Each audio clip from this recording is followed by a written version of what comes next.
오늘도 이 새벽에 나오신 여러분들 진심으로 환영하고 또 축복합니다. 여러분, 사람은 잘못을 저지른 그 순간보다 그 잘못이 드러난 다음에 진짜 자기 모습이 나타날 때가 있습니다. 무언가를 잘못했죠. 그런데 그 다음이 더 중요합니다. 이 상황 가운데 내가 잘못했습니다 라고 고백하고 있는 사람이 있는 반면에 그게 아니라 이러저러한 사정이 있어서 내가 이럴 수밖에 없었습니다 라고 말하는, 그렇게 설명하는 사람이 존재합니다. 인정하는 사람이 있다는 것이고 또 변명하는 사람이 있다라는 것이죠. 가만히 보면은 우리는 잘못 자체보다 잘못 이후의 태도에서 더 깊이 무너지고 있는 사람들을 볼 때가 더 많은 것이 사실입니다. 왜냐하면 사람은 자기 잘못을 정직하게 인정하는 일보다도 자기를 지키는 일을 훨씬 더 좋아하고 또 그것을 본능으로 여기는 이들이 더 많기 때문입니다. 그래서 우리는 마음을 낮추지 않으면 잘못을 해도 인정을 하지 않게 되고, 인정하지 않으면서 변명하게 되고, 변명하다 보니 결국에는 이 책임이 내게 있는 것이 아니라 저 다른 이들에게 있다라고 그렇게 책임 회피를 하게 됩니다. 여러분, 그래서 하나님 앞에서 정말로 중요한 것은 내가 실수하지 않았는가가 아닙니다. 그 앞에서 더 중요한 건 내 잘못이 하나님 앞에 어떻게 보이는가를 우리는 더욱더 집중해서 보아야 합니다. 말씀 앞에서 내게 찔림이 왔을 때에 정직하게 주님 앞에 내 죄를 내놓고 있는가, 아니면 내 입장을 설명하면서 주님, 그래도 제가 이렇게 했기 때문에 이러한 실수를 하였습니다 라고 설명하고 있지는 않은지 우리 자신을 되돌아볼 수 있기를 간절히 소망합니다. 오늘 본문에서 나오는 사울은 과연 어떻게 반응하고 있을까요? 지난 시간 보았던 것처럼 사울은 끝까지 정직하게 자기 자신을 돌아보지 않는 그런 실수를 범하게 됩니다. 그렇다면 구체적으로 어떻게 그러한 모습으로 나아가는지를 우리가 함께 말씀을 통하여 살펴볼 수 있기를 소망합니다. 먼저 20절에 보면 사울은 사무엘 앞에서 곧바로 자기 행동을 설명하기 시작합니다. 우리 20절 말씀을 함께 봉독해 보겠습니다.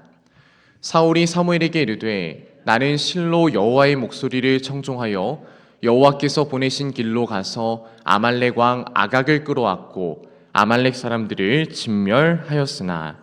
아멘. 여러분, 사울은 지금 자기 자신의 입장을 설명하고 있습니다.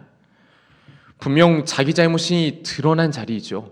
하나님 앞에서 내가 잘못됐다라는 것이 분명하게 드러나고 있는 그런 자리입니다. 그런데 그는 자기 자신의 잘못을 돌아보아서 주님 앞에 회개하며 나아가기보다는 먼저는 자기 자신을 변명하고 변호하고 있습니다. 무엇을 놓쳤는지에 집중하기보단 자기가 행한 것들을 앞세우면서 내가 이거를 행하지 않았습니까? 라고 당당하게 이야기하고 있는 겁니다. 다시 말해서 사울은 사무엘 앞에 내가 그렇게까지는 잘못한 게 아닌 것 같은데 당신은 왜 내 죄를 지적하냐라고 따지고 있는 것이죠. 여러분, 이것이 죄인의 아주 익숙하고 또 전형적인 반응입니다. 사람은 자기 잘못이 드러나면 어떻게 하고 싶어 할까요? 숨고 싶어 하고 또 자기 자신을 본능적으로 지키고 싶어 합니다. 그래서 가장 먼저 나오는 말이 회개가 아닌 설명이 그의 입에서 나왔던 것입니다. 그래도 나는 이 정도는 하지 않았나? 하지만 내가 한 일도 있지 않았는가? 전부 다 잘못한 것은 아니지 않은가? 라고 스스로를 그렇게 변호하고 있는 겁니다. 사랑하는 성도 여러분, 죄로 인하여 망가진 우리의 악한 본성 그 자체는 사람으로 하여금 죄를 곧바로 인정하게 만들지 못합니다. 우리는 우리의 악한 본성이 어떻게 내게 자동적으로 튀어나오는지 그것을 집중해서 볼 수 있어야만 합니다. 그는 또 이어서 말하죠. 나는 여호와의 목소리를 청종하였다라고 고백합니다. 조금 순종한 것 그거 하나 붙잡고서 내가 하나님 말씀을 잘 따랐다라고 그렇게 스스로에게 이야기하고 있는 겁니다. 여러분, 이러한 모습은 참으로 위험한 모습이지요. 왜 위험할까요?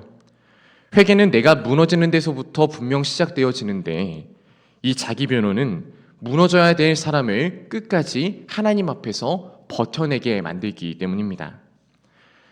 여러분, 하나님 앞에서는 내가 얼마나 많이 잘했느냐, 그것이 중요한 게 아닙니다.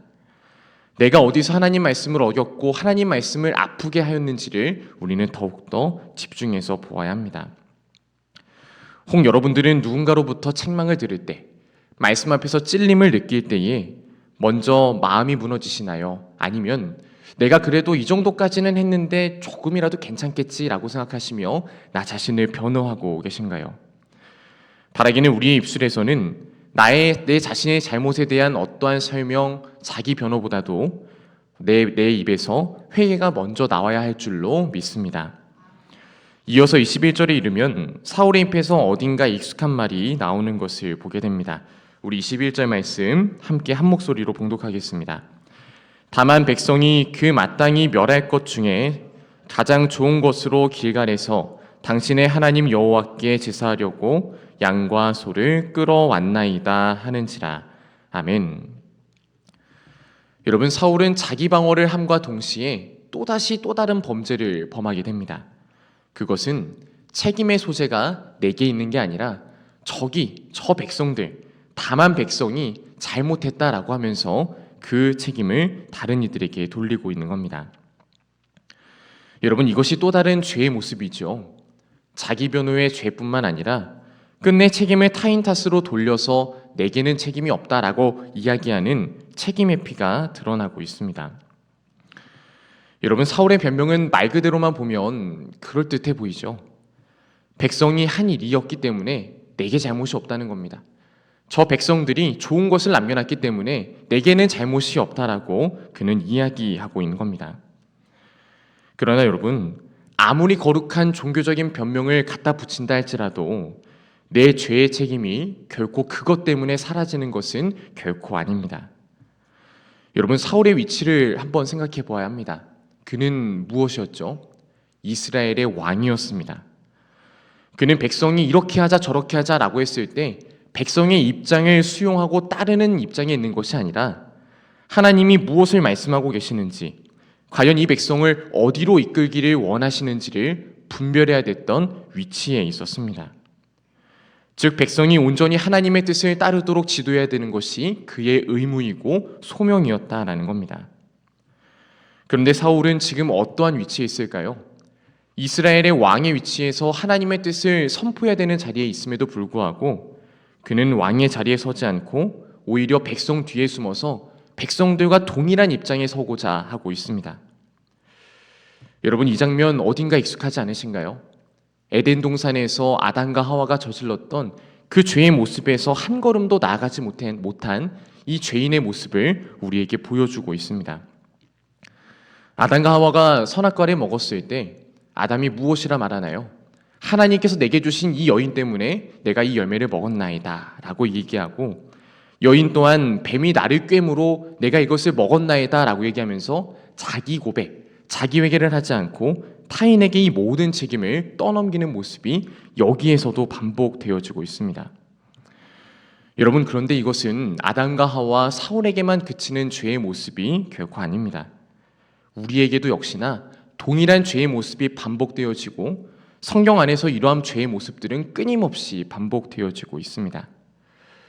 우리는 이 모습을 보면서 내게도 이러한 모습이 아직까지도 있지는 않은지, 세례를 받고 그리스도인이라 말하는 내가 아직도 거듭나지 못한 부분이 있지는 않은지를 우리는 끊임없이 되돌아봐야 되는 것입니다.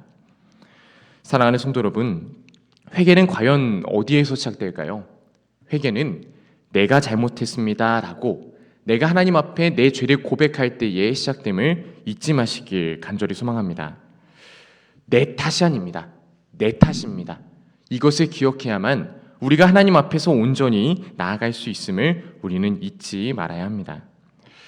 책임을 회피하는 사람은 죄에서 자유로워지지 않습니다. 오히려 그 핑계 때문에 내 죄는 더욱더 무겁게 묶이고 이 죄로 인하여서 나의 삶은 더욱더 나락으로 빠지게 되어집니다. 왜냐하면 스스로 인정하지 않는 그 죄는 결코 하나님 앞에서 치유될 수 없기 때문입니다. 의사 앞에서 상처를 꺼내어 보여주지 않으면 우리가 상처를 치유할 수 없는 것처럼 하나님 앞에 정직하게 인정하지 않는 죄 역시 결코 사함을 받을 수는 없기 때문입니다. 그런데 내 안의 죄악은 계속해서 우리에게 속삭이고 있죠. 마귀는 우리에게 계속해서 얘기합니다. 내가 그래도 다 잘못한 건 아니잖아. 상황이 어쩔 수 없이 너를 그렇게 이끌었기 때문에 네가 그렇게 하고 있잖아. 사람들이 널 그렇게 구속으로 몰고 있지 않았어? 라고 그렇게 우리에게 속삭이며 하나님 앞에 죄를 인정해야 되는 자리 가운데 나 스스로를 불쌍히 여기고 내가 나 스스로를 변호하는 입장 가운데 서게 만듭니다. 사랑하는 성도 여러분, 하나님께서는 어떤 사람을 원하실까요? 완벽하게 한 번도 실수하지 않은 죄인의 모습을 원하시는 것이 결코 아닙니다. 죄를 지었더라도 하나님 앞에 솔직하게 내 죄를 인정하고 그분 앞에 내 죄를 갖고 올라가는 모습, 그러한 겸손하고 순종하는 모습을 원하심을 여러분들 잊지 마시길 간절히 소망합니다. 우리가 죄를 하나님께 올려드리면 그분은 우리의 죄를 용서하여 주십니다. 그런 분 앞에 나아가면 되는 일인데 우리는 그것을 너무나도 어렵게 생각하여서 끝까지 주님 앞에서도 내 죄를 고백하려고 하지 않는 완악한 모습을 보여주고 있습니다. 우리 주님이 왜 십자가에 달려 돌아가셨을까요? 이렇게 스스로 완악하고 또한 끝까지 주님 앞에 순종하지 않았던 우리를 용서하시기 위해 그분은 십자가에 달려 돌아가셨습니다. 죽기까지 나를 사랑하신 그분 앞에 우리가 고백하지 않을 수 있는 죄는 단 하나도 없습니다. 바라기는 여러분들께서 나를 위해 십자가 지신 그 주님의 그 사랑 앞에 내가 용서받지 못할 죄악이 없다라는 것을 고백하시며 언제나 믿음으로 나아가는 여러분들이 되시길 주님의 이름으로 간절히 소망합니다. 우리 함께 기도하겠습니다.